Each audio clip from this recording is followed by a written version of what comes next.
hari yang telah lalu. Kini ku rasakan cintamu merekah dalam hati, menambah bahagiaku kini.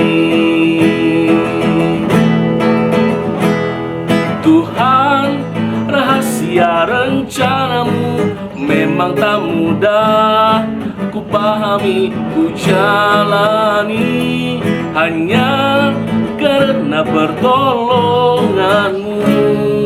Kini ku mengerti, kini ku bersyukur, rencanamu indah bagiku.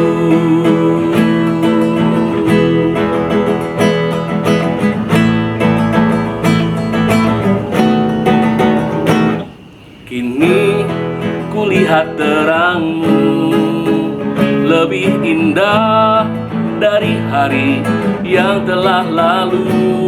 Kini ku rasakan cintamu merekah dalam hati, menambah bahagiaku kini. Tuhan, rahasia rencanamu memang tak mudah ku pahami, ku jalani, hanya karena pertolonganmu. Kini ku mengerti, kini ku bersyukur, rencanamu indah bagiku. Kini ku mengerti, kini ku bersyukur, rencanamu indah bagiku.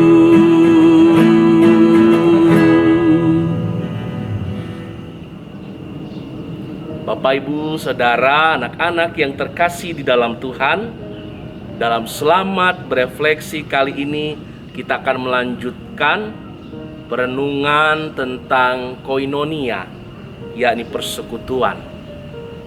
Tadi saya mengawali dengan sebuah lagu untuk sahabat yang telah mengalami masa-masa yang sulit, masa-masa di mana ada duka cita, ada kehilangan yang bukan hanya satu kali.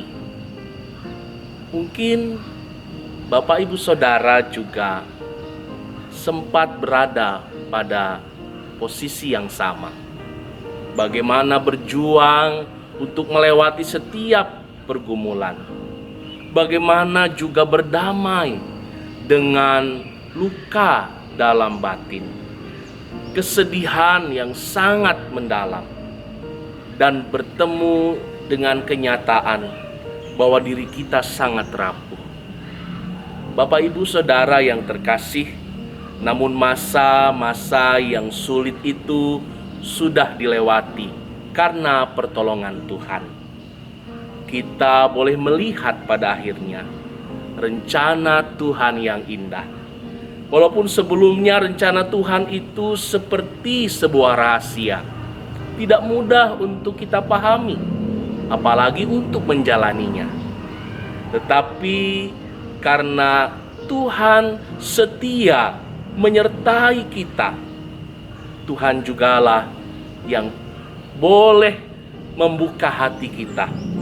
Tuhan jugalah yang boleh memeluk kita dengan kasih-Nya, sehingga kita dapat bangkit dan menjalani hari-hari dengan sukacita.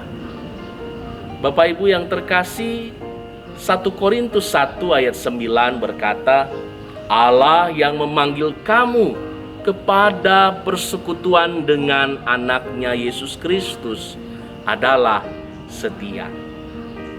Bagaimana kita dapat menghayati kesetiaan Tuhan di tengah persekutuan kita? Pertama-tama, Bapak, Ibu, Saudara, kita harus mengakui dan menyadari bahwa persekutuan kita adalah persekutuan yang tidak sempurna. Pada diri kita masing-masing ada kerapuhan, ada keretakan, ada luka, dan kita harus mengakuinya. Kita harus menerimanya.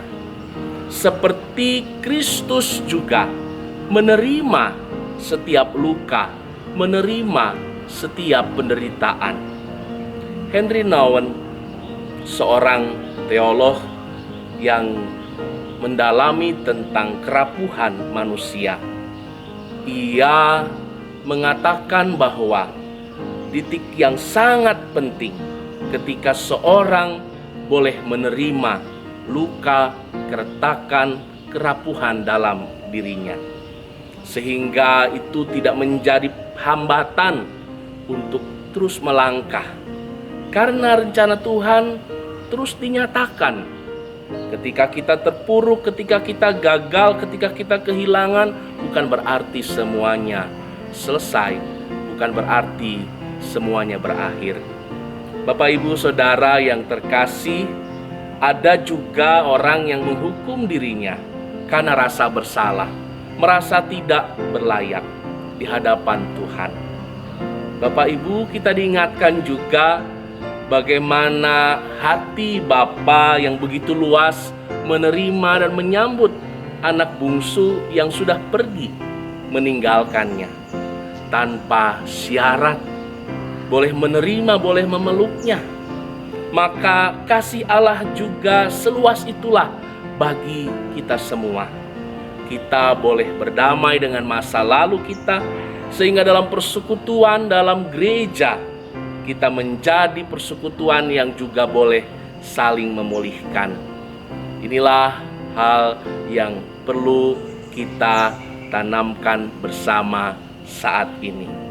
Ketika dunia, bangsa kita, dan persekutuan kita akan menuju kehidupan yang kembali normal pasca pandemi.